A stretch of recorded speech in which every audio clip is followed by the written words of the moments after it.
Hi everyone, welcome back to the Spirit Lounge. Hope you guys are doing really well. Today's video is going to be about messages, spiritual beings of the past. Just wanted to discuss those because it kind of links to my video on respect. I wanted to touch on just three beings, not because they were the most important characters, just the ones to emphasize a point really. And really what their messages were, the main monotheistic faith, if you like, my opinion, my feeling on the origin of why religion was created, and kind of the books that document their belief systems and talk about that. So it kind of will be covering, jumping across many subjects on this, so hopefully it's not going to get too confusing or too mixed up. I'll try not to keep it mixed up. I can tend to go off on tangents, so will try not to on this video. But I wanted to talk about the three main characters, really, about within the three faiths, and the ones were Christianity, Buddhism, and Hinduism. Then I will touch on Islam and Judaism as well, but not particularly centralized figures, because there's not no really centralized figures in those faiths so much, apart from Muhammad, of course. Abraham, they're all Abrahamic faiths, the monotheistic ones, mostly. So let's just talk about these beings and just how we perceive them and what counter arguments there are around them. Let's talk about Yeshua, Jesus, Isha. There are many names for the same person. Really, the core character around Christianity is Jesus, who was born on the 25th of December, a virgin mother in Bethlehem, adorned by kings, associated with shepherds, buried in a cave and resurrected. Now, if you believe all of those things, then that's up to you. This video is not going to be telling you you're wrong. I'm just giving you an alternative view on some of these, and also something to think about when thinking about these characters and others around the world that have, because we need to show respect for them all, really, because they all profess the same message, and that's what I'm trying to get to on this video. Jesus is one that has many counter arguments in the alternative space, or that he actually never existed at all. Now, everyone that I talk about and everything I talk about here, I don't believe any of this stuff. I don't look at, dismiss something just because something in mythology is attached to it and dismisses the existence of a person. I just feel whether the person exists. And as far as I'm concerned, in my feeling, there's no doubt for me that Jesus existed as a person, Buddha existed as a person, Krishna may well have existed as a person, and the Abrahamic faiths, all the origins that they describe, probably likely happened, but maybe not exactly what they think they saw. So let's look at Yeshua first of all. The reason there's such an argument around Yeshua is because the Sumerian, Babylonian, and Egyptian mythology states very similar deities or revered figures at the time, or gods in those days, with very similar stories. And I'll describe two of them for you. One of them was back in Sumeria, back in Sumer. In Sumerian times, there was a king, fifth king before the Great Flood, and the name was Tammuz.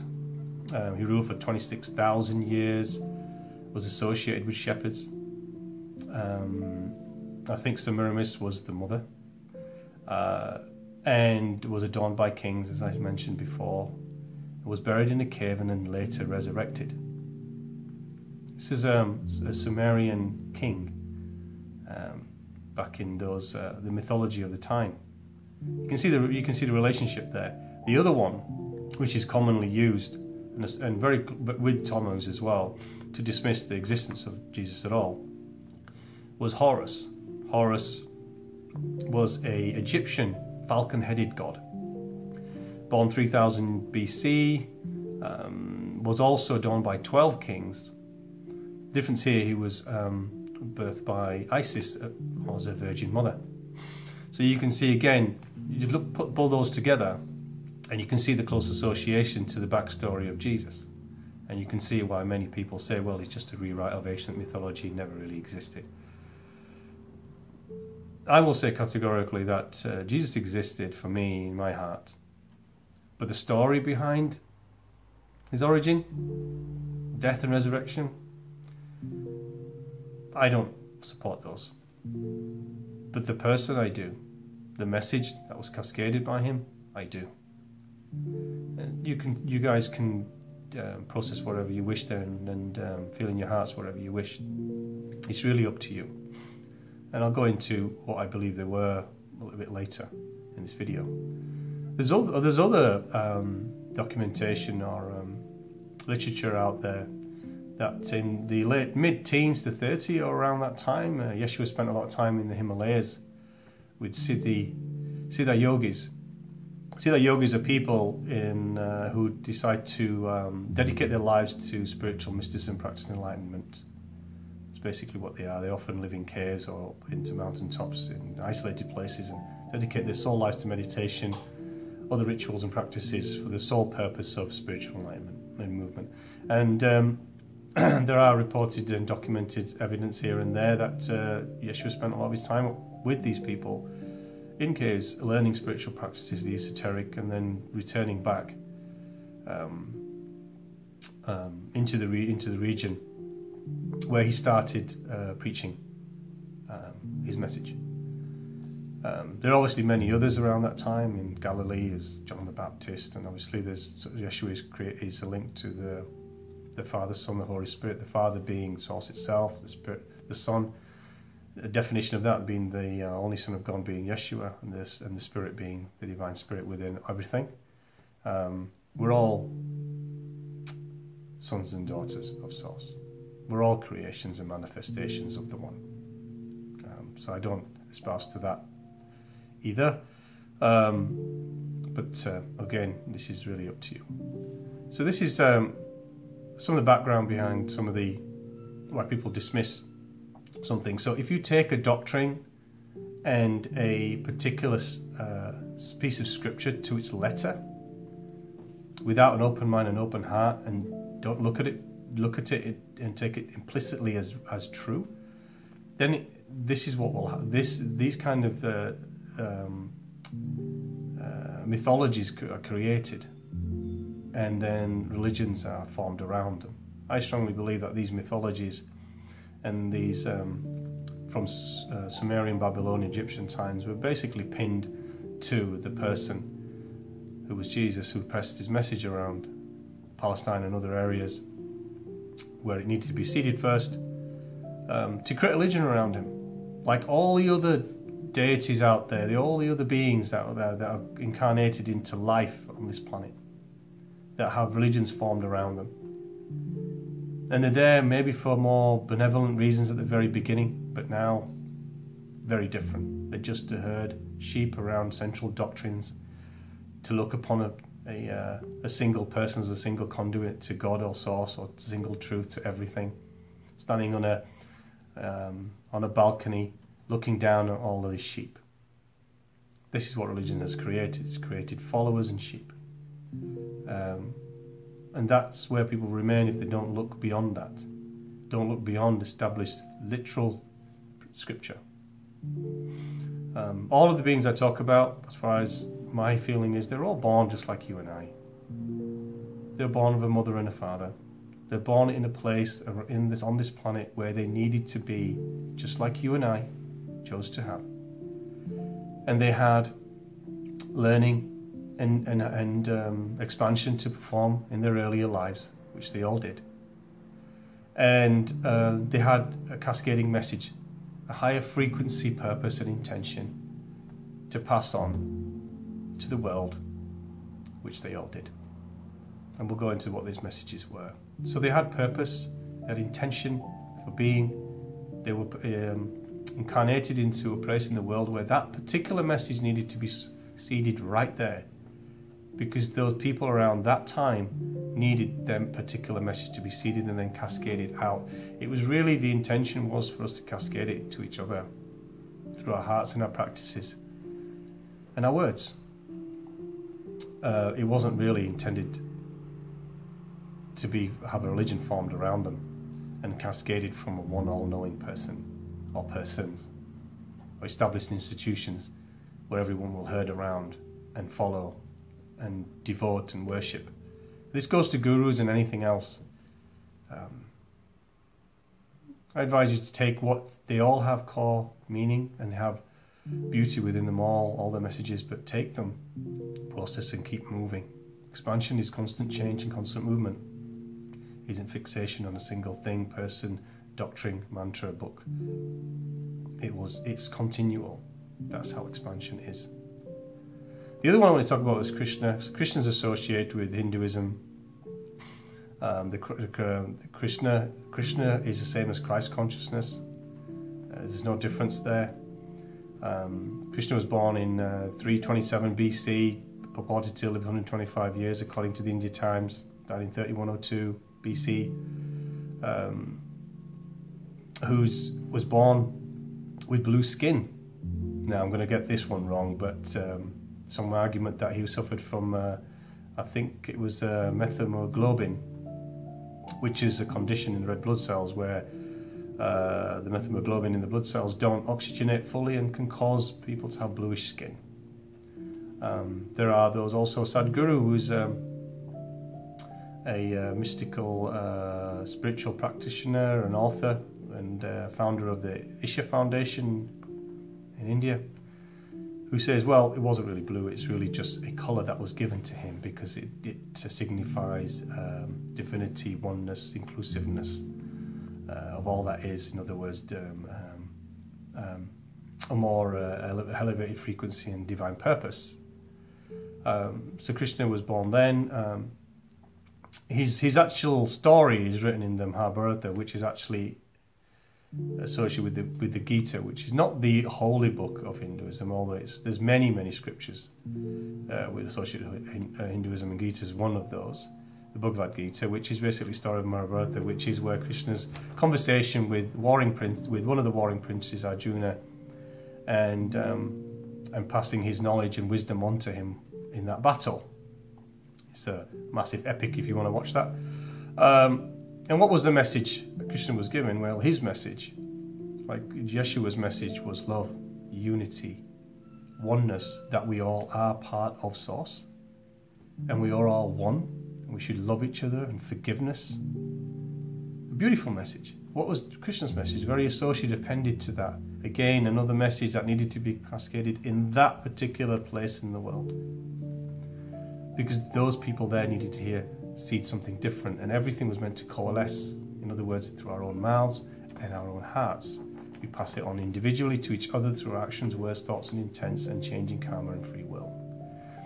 This was Dharma. What is Dharma? To live in our cosmic order. In other words, with love and righteousness, trueness, finding our true selves. The other one was karma. That karma is linked to everything that we do in our future lives and experiences. And the third one was moksha, which really means releasing from the cycle of rebirth. So that was Krishna's message. Well, the other one, Buddha. Buddha was born in 627, I think, BC. And as he walked out of a palace, he saw suffering. And people who weren't living this prosperous life that he was in his vacuum of the palace, and from that decided to spend the rest of his life into reaching a nirvanic state, meditating on the Bodhi tree, and understanding the meaning of life as far as he was concerned. And again, he was mainly concerned, his message was mainly about detachment, about desire, and again, karma and enlightenment. So what was the first message? Was really releasing oneself. His suffering was linked to desire. Number 2, detachment from desire will release suffering. Number 3, that life and incarnational life and experiences were linked to karma, our past actions, words, thoughts, intents, and whatever they are, positive, negative, high or low frequency, dense or light, will create forward timelines, as we've discussed in other videos. And enlightenment being, in other words, connecting with the self, and again, releasing oneself from karmic cycle of rebirth. That was his core message. Again, very similar to the other two. The message is the same. They're all about unity. They're all about removing oneself from the physical attachment of what we have in our physical space and allowing ourselves to go inward. It's all about inward movement. It's all about love. It's all about unity, consciousness, oneness, embrace, forgiveness, contentment, peace, gratitude, joy, laughter, embrace. This is all the message. If you think about them all and they all coalesce together, that is what everything is. That is to live in grace.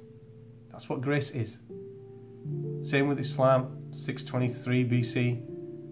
The core message of Muhammad the Prophet, who got these messages from Archangel Gabriel, was reported to have anyway, and the message was everything is within God. Live just lives. Judaism, 1812 BC, the oldest actually monotheistic faith, or Abrahamic one, like Christianity was, and Islam probably. But again, I'm not a theologist, you guys can do this research yourselves. Was to live a just and merciful life, that we're all one, and there is one God. But the messages are all the same, regardless of which one you follow today. It's really, my core message here is that the messages are all the same. It's to live in internal grace. It's to follow the inward path, because that's ultimately where the centre is. Will lead to the centre. The spokes and the wheels are all the many faiths, belief systems out there. All have core beauty within all of them. All have trueness in their very core, in their very origins of where the message that they were passing on. What they've become today, we could all have different opinions. But it's what their core message is the same. We need to respect them all, because when they coalesce, they describe ourselves living in a state of grace. Detachment from desire, freeing ourselves from karma, or understanding cause and effect, and moving our actions, words, thoughts and intents through the heart and the spirit, not through ego and the mind and narcissism, intellectualism, physicality. To love, to embrace each other, to see each other as one, to have forgiveness and gratitude and peace amongst us, to give openly to others without judgment, to live just and merciful lives, if you like, you want to use those words, to see everything as one and in the one, and live in harmony and balance with each other, understand our true purpose and what we're doing here. This is the core message of them all. Whether you want to believe they exist or not is up to you.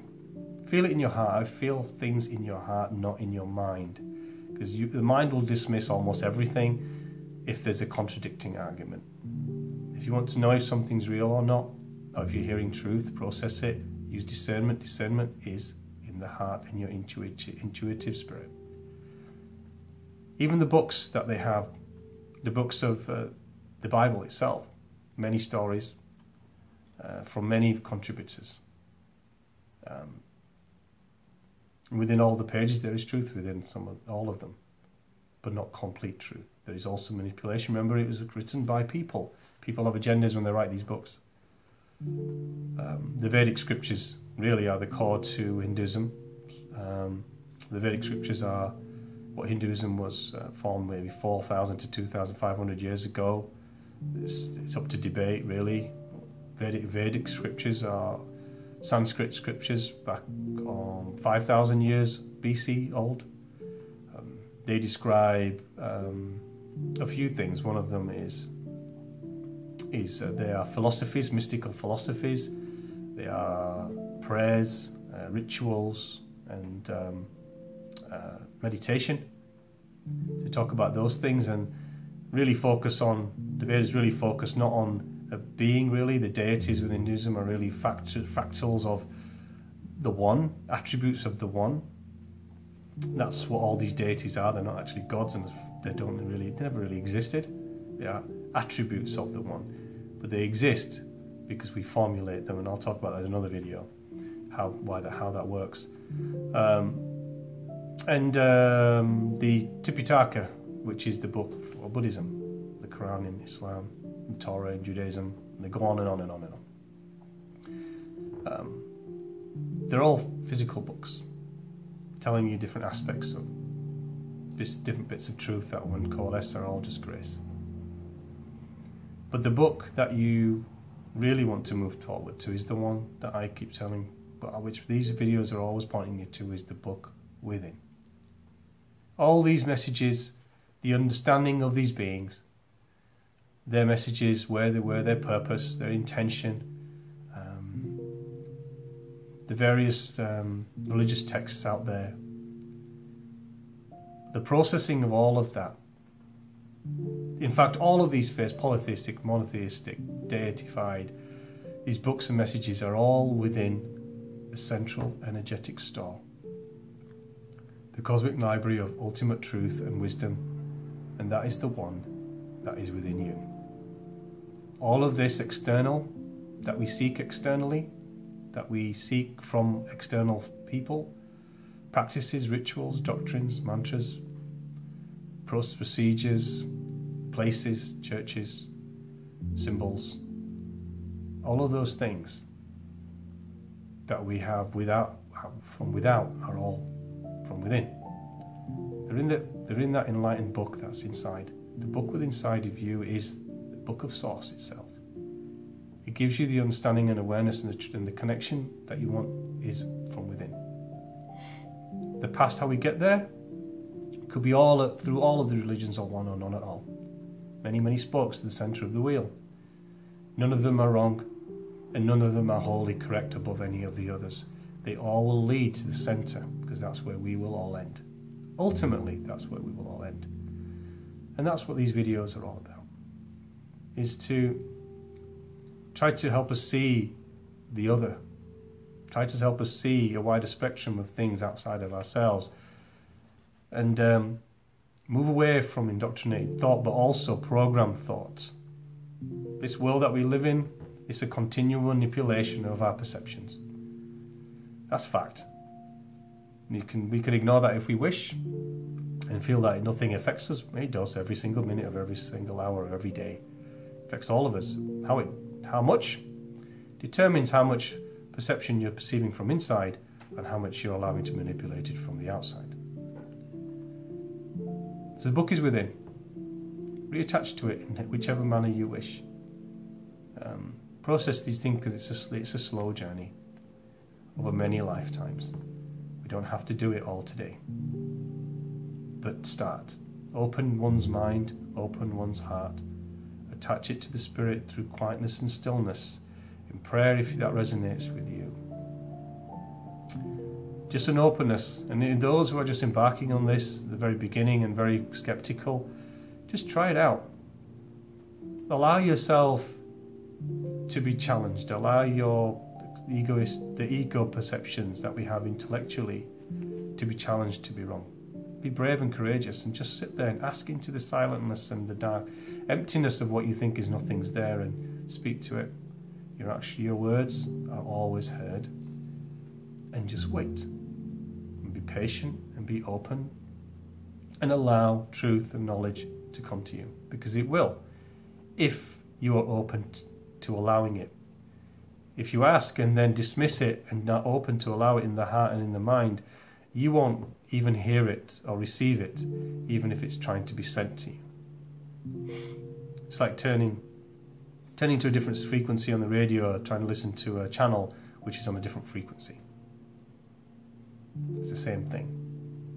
To understand and to know is to open oneself. And these are challenging things for some people when they start off, because we're so humanity is really mostly mind intellectualism. We live in our own vacuous selves. There's me, myself, and I a lot, and it's not changing so much what it should. But this individual, we do it for ourselves, and we cascade it to people around us as we move forward in our expansion. And you may maybe do videos like this, write books, speak to people about your own journey and your own truths, which is sharing, which is the whole point. Cascading through the heart and through the word of the individual to each other was the true intention of all of these beings in history, was the true intention of their message, was that it's supposed to be absorbed within our individual hearts and cascaded through our individual actions, words, thoughts and intents, and as we traverse this universal theatre, this earthly platform with each other, we were supposed to spread those messages outward ourselves, not through organised faiths. And as they coalesce, the attributes of them all can be simply described as living in a divine, graceful frequency, an elevated path. Not doesn't mean that you're better than anyone, but that you elevated your frequency of perception, how you view and see things and others. Much more harmonious place to be. When you do that, this book opens all of its pages to you, and it's inside. You're releasing the cosmic library that is inside. You are a fractal of Source itself. Allow it to speak to you. Have trust that it will, because it will. And faith. Faith is just trust, really. Persistence is faith. And you'll see. You'll see how that opens up to you. Just be open of mind, open of heart, and embrace everything and everyone, because it all has a validity in it. Dismiss nothing outright just because your mind tells you so. And open the cosmic book within. Because everything you need to hear, everything you seek, is actually in those pages. So thank you for listening. I do appreciate it. I hope I didn't ramble on too much and traverse all different pathways in confusion. Do leave comments. I've been receiving a few more, and I so appreciate listening to those. They're wonderful. It makes me heartwarming. I do have a story to tell you about an interaction I had, but I'll do that in another video because it fits with another subject I wanted to talk about. About an interaction I had with a gentleman in the other day, actually this week. It's an amazing story, and I will share that with you all in another video. But please like, subscribe and share share as much as you can to those that you think it resonates with. And I hope these videos are helping, at least giving you something to think about and reflect on. I thank you from the bottom of my heart. Love to you all, and we'll speak again. Thank you so much.